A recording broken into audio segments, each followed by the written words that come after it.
कपिल पाटील, संजय नाना, सतीश बापू, पूनमताई, उपस्थित सगळे भारतीय जनता पक्षाचे दोन्ही मंडळाचे अध्यक्ष आणि माझ्या समोर बसलेले सगळे ज्येष्ठ मंडळी, तरुण मित्र आणि महिला भगिनी आणि पत्रकार बांधवांनो, दोघं तिघं वक्त्यांच्या आणि प्रास्ताविकामध्ये हा मेळावा नगरपालिका आणि जिल्हा परिषद या दोन्ही निवडणुकीला सामोरे जाण्यासाठी आहे। पहिली निवडणूक आता या ठिकाणी नगरपालिकेची होणार आहे। मला माहिती आहे की मागच्या गेल्या 5 वर्षापासून 6 वर्षापासून या भडगाव नगरपालिकेवर प्रशासन आहे। त्याच्यापूर्वी 2.5 वर्ष सत्ता ही आमदारांची होती आणि 2.5 वर्ष ही राष्ट्रवादी काँग्रेस पक्षाची सत्ता होती। म्हणजे जवळपास 7.5-8 वर्ष 9 वर्ष आमदारांची सत्ता या नगरपालिकेला राहिलेली आहे। नगरपालिकेवर प्रशासक असतं म्हणजे आमदाराचंच नेतृत्व त्या ठिकाणी चालतं, चालवलं, पाचोऱ्यामध्येही चालवलं, भडगावमध्येही चालवलं। मला एक सांगायचं वाटतं की भडगाव तालुका फार काही आमदारांना या शहरामध्ये तालुक्यामध्ये अनुकूल असं वातावरण कधी राहिलेलं नाही।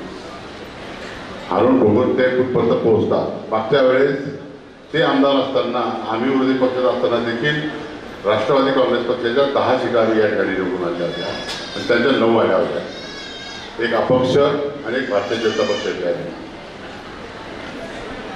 आता जवळपास 24 नगरसेवक आहेत या ठिकाणी।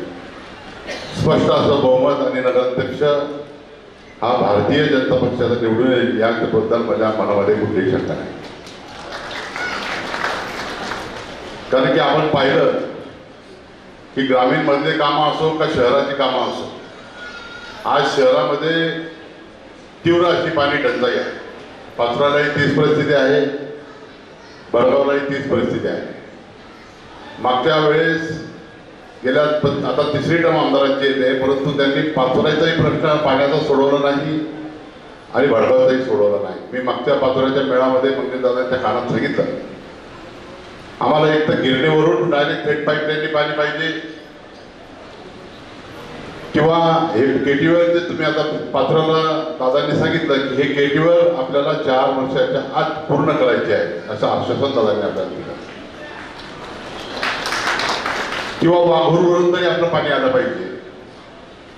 आपल्याला 8-8, 15-15 दिवस पाणी हिवाळ्यामध्ये मिळत नाही, उन्हाळ्यात तर 1.5 महिना मिळत नाही। आणि हे पाणी न मिळण्याचं कारण काय? तर मतदारांचे भाग्यविधाते आमदार नाही आहेत। आमदार आहेत चक्री, वाळू, सट्टा, पत्ता यांचे ते भाग्यविधाते आहेत। त्याच्या जीवावर त्यांचं राजकारण सुरू आहे। आज जसं मेळावाला ग्रामीण भागातून, शहरातून महिला वर्ग आणि हे आले, तसं त्यांच्या मेळामध्ये हे चक्रीवादळ, वाळू वादळ हे सगळे असतात। गुंडशाही पोचण्याचं काम पाचोरा भडगावमध्ये या ठिकाणी आमदारांकडून होत आहे। भडगाव हे ऐतिहासिक शहर आहे। या शहराचं नाव फार जुनं पेठ म्हणून या ठिकाणी ओळखलं जातं, बाजारपेठ म्हणून ओळखलं जातं। परंतु आपण बघितलं असेल की अलीकडे जसं अमोल भाऊंनी सांगितलं की सांस्कृतिक कार्यक्रम असतील किंवा वेगवेगळे कार्यक्रम होत असतील, त्या ठिकाणी धुडूमशाही करण्याचं काम हे शिवसैनिकाच्या माध्यमातून या ठिकाणी होतं आणि त्यांना आशीर्वाद मिळतात आमदारांचे। आमच्या पाचोऱ्यात गोळीबार झाले। मी माझ्या विधानसभेच्या भाषणात बोललो होतो की या शहरामध्ये जर झाडाझडती घेतली पोलिसांनी तर 100 कट्टे मिळतील, आणि मिळाले। एक खून झाला तेव्हा मिळाले। दहशतीचं वातावरण, गुंडांना पोचणं, गुंडांना पाठिंबा देणं, हे उद्योग आमदारांनी पाचोरा भडगावमध्ये केलेले आहे। आज आपल्या पांढऱ्याचे निंबोऱ्याचे लोक इथे बसले। दादा एक पूल त्यांनी मंजूर केला पांढऱ्याचा, मागच्या म्हणजे पहिल्या टर्मचा पूल दुसऱ्या टर्ममध्ये पूर्ण होतो। शेवटी तो म्हणजे 9 वर्ष त्या पूलला 3 कॉन्ट्रॅक्टर बदलले। का बदलतात 3-3 कॉन्ट्रॅक्टर? कारण की त्यांची टक्केवारीचं समाधान होत नाही.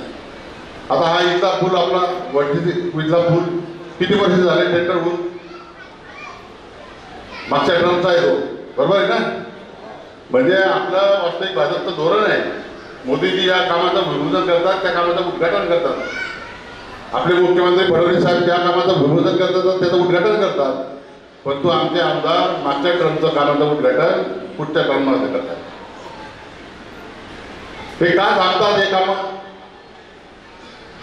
टक्केवारीमुळे. आज भडगावून जर निघालं तर कोठलीपर्यंत किंवा कलसीपर्यंत जायला काय अवस्था आहे रस्त्याची? आहे का? कोणामुळे झाला खराब? आमच्यामुळे? वाळू एका गड्ड्यात 1 ट्रॅक्टर माहील म्हणून इतकी वाळूचा उपसा करून रस्ते खराब केले गेलेले आहेत. कोणाचा आशीर्वाद आहे या लोकांना? आमदार साहेबांचा. मग त्यांना आता धडा शिकवायचा आहे. तुम्ही जर ह्या परिवर्तनाच्या माध्यमातून धडा शिकवला ना त्याच्याशिवाय ते वटीवर येणार नाही. मंगेश दादा तो माणूस निवडणुकीच्या आधी फार म्हणून बोलतो. आता लाडकी बहीण योजना आपण सरकारकडून दिली. देवेंद्र फडणवीस साहेबांची कल्पना होती. अजितदादा असतील, एकनाथजी शिंदे साहेब असतील, आता फडणवीस साहेबांनी सुद्धा ती योजना सुरू ठेवलेली आहे. याच्या इलेक्शनच्या फंडामध्ये वेगळ्या योजना असतात. आमच्या माता भगिनींना 2024च्या निवडणुकीमध्ये रक्षाबंधनाला यांनी घरपोच साडी पाठवली. 150, 200 रुपये, 150 रुपयाची साडी होती. भावाकडून बहिणीला सप्रेम भेट. मग ह्या वर्षाचं रक्षाबंधनचं काय झालं? बहिणीला तर दरवर्षी घ्यावं लागते. या वर्षाच्या रक्षाबंधनाच्या दिवशी बहिणींनी वाट बघितली की आमदार साहेबांची साडी घेत नाही. पण बहिणींना काय माहिती की निवडणूक होती म्हणून ती मिळाली. म्हणजे शासनाच्या योजना चालू राहतात पण यांच्या ज्या खाजगी योजना असतात त्या मतलबी असतात. काहीतरी घेणं असलं तर देणं येतं.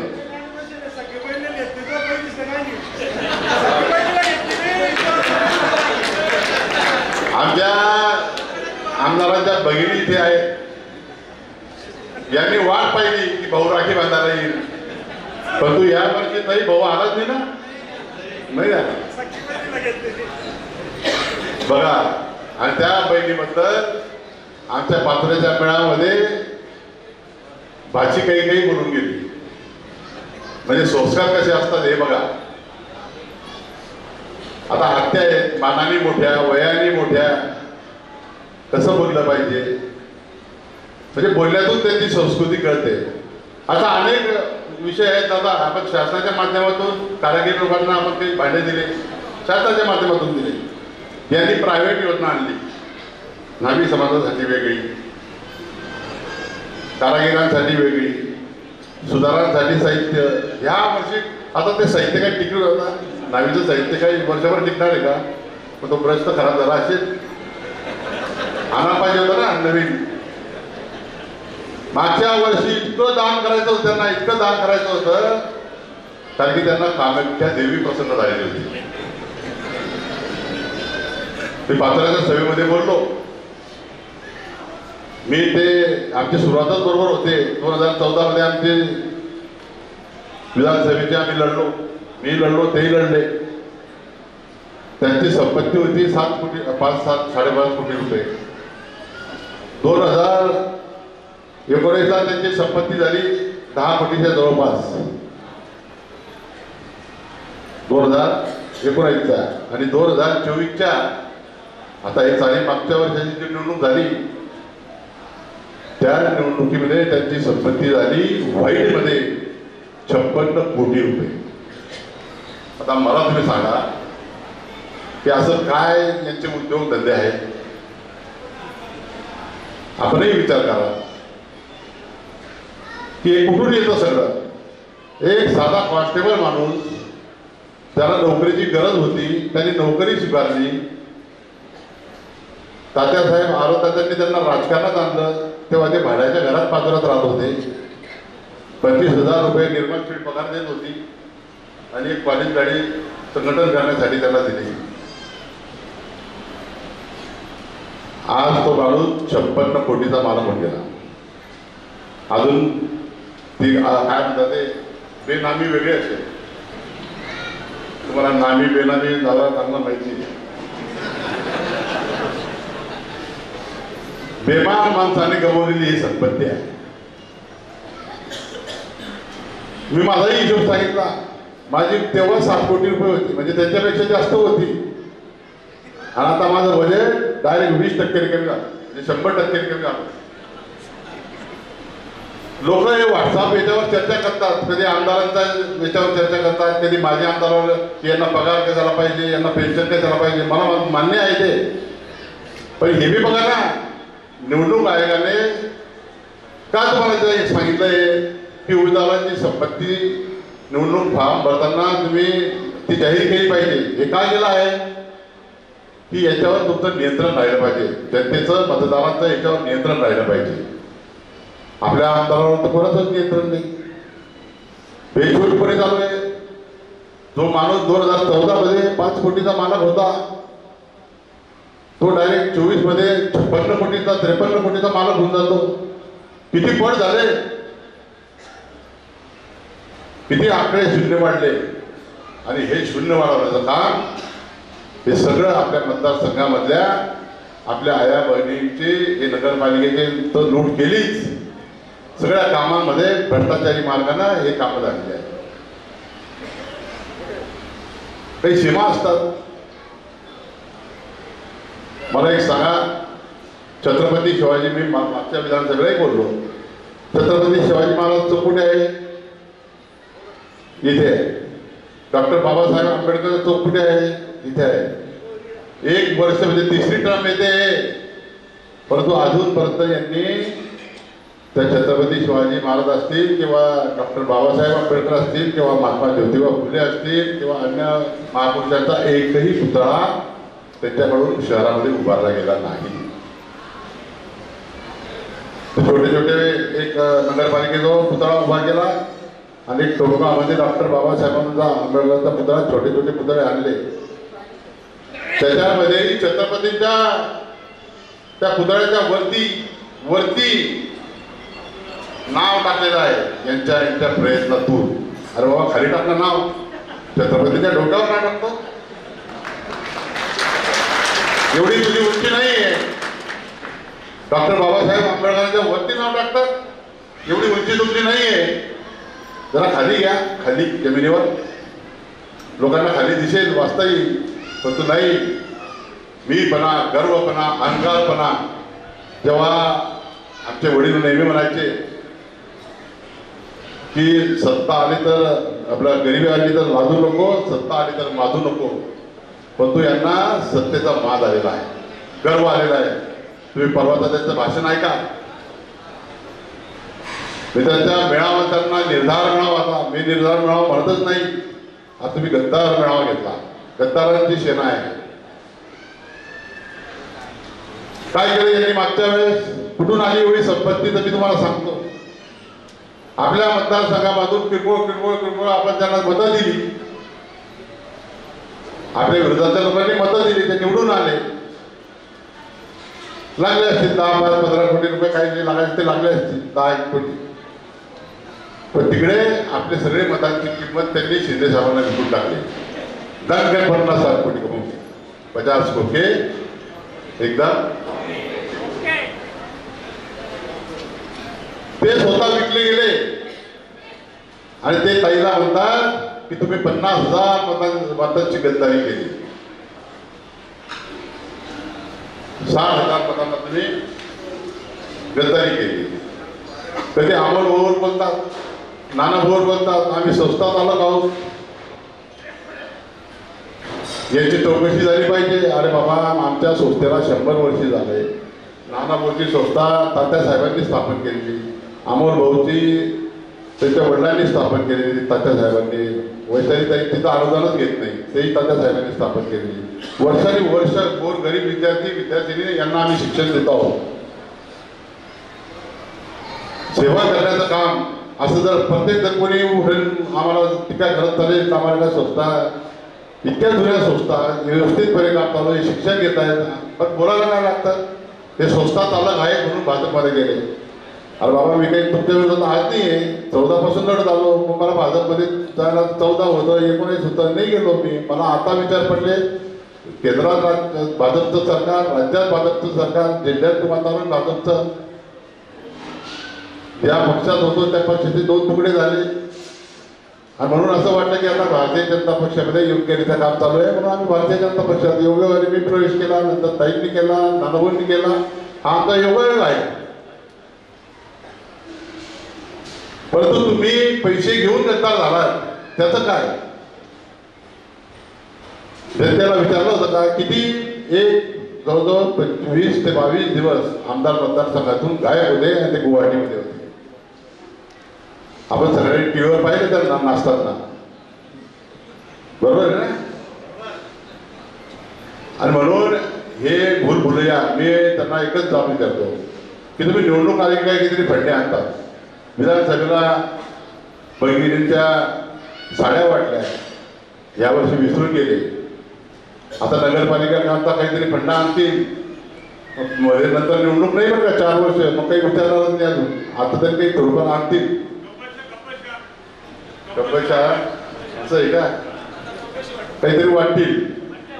आणि आमदारांचे काय आहे ते माफिया जसं हे बोलले आम्हाला होत विरोधात काहीतरी आपल्याबद्दल वेगळं, आपला मेळावा जोरदार झाला म्हणून त्यांची एकदम पायाखाली वाळू चढली. आज बळगावचा झाल्यावर मी स्टेटस लागतील, पण मी त्या विरोधकांना एकच सांगेन की आमचं एकच स्टेटस लागेल, ते 3 डिसेंबरला विजयी स्टेटस आम्ही स्टेटस लावणार आहोत. आमचे सगळे कार्यकर्ते भारतीय जनता पक्षाचे स्टेटस लावतील तर पाचोरा आणि भडगाव नगरपालिकेवर भारतीय जनता पक्षाचा झेंडा फडकण्याचे स्टेटस लागतील. आम्हाला तुमच्या फालतू स्टेटसला उत्तर देण्याची आवश्यकता नाहीये. त्या आमदारांच्या बगल बच्चांनी ते समजून घ्यावं आणि त्यांना एक सांगणं आहे.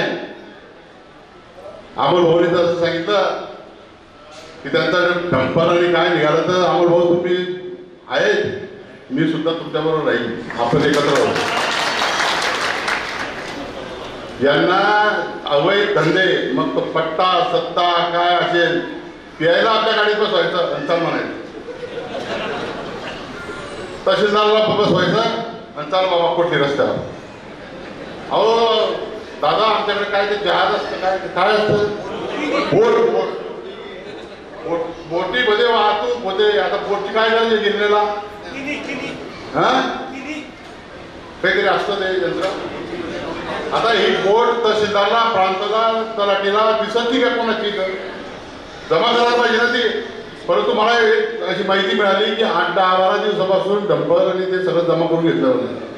काय आपलं इलेक्शन आहे, अरे त्या कोमलती तू आपले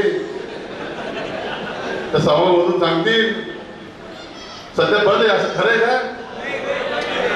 चोरी मध्ये बोट बीट बाकीच्या यंत्रणा बाजूला करून टाकली, कारण की त्यांना माहिती आहे की सगळे पाचोरा असेल का हे असेल भडगाव सगळे अवैध धंद्यांचा महागुरु कोण असेल तर ते आमदार आहे बेताज बादशाह.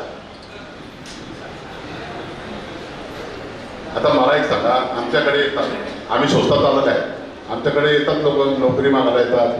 ते म्हणतात की नोकरीवाल्यांना 50 जागा, काय 50 जागा 2 असतात, लोक 50 येतात. अरे 50 नाही 1000 लोक येतील.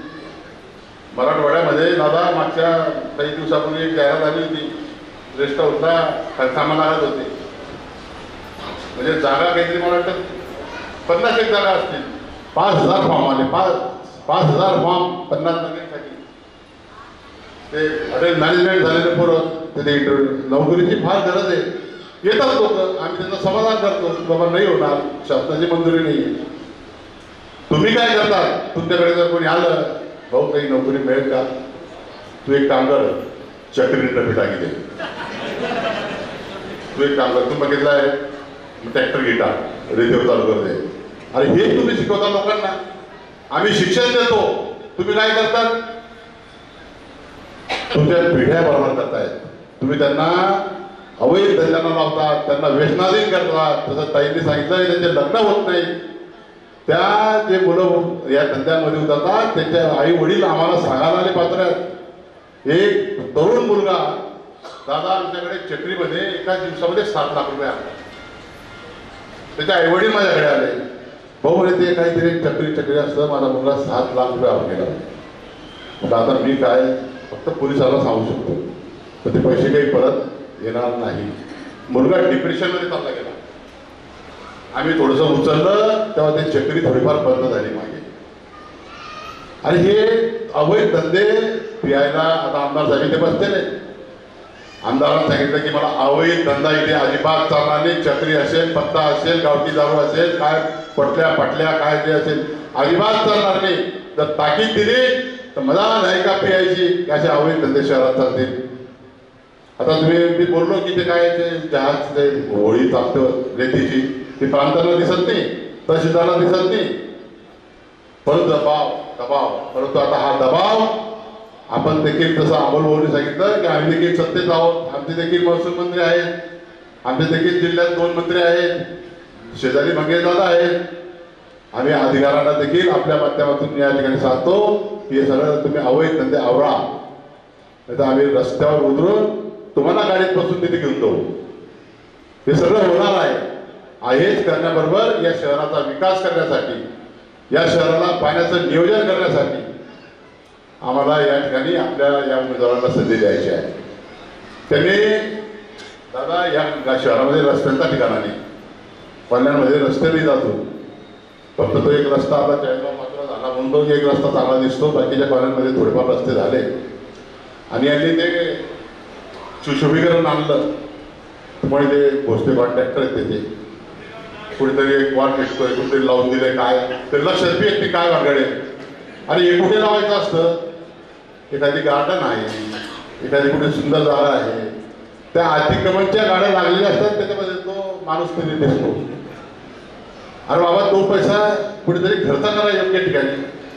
आज त्याची गरज नाही. जेव्हा सुशोभीकरण होईल बरोबर शहराचा पुरं बकास करून टाकलं आणि ते खेळणे आणून ठेवून दिले.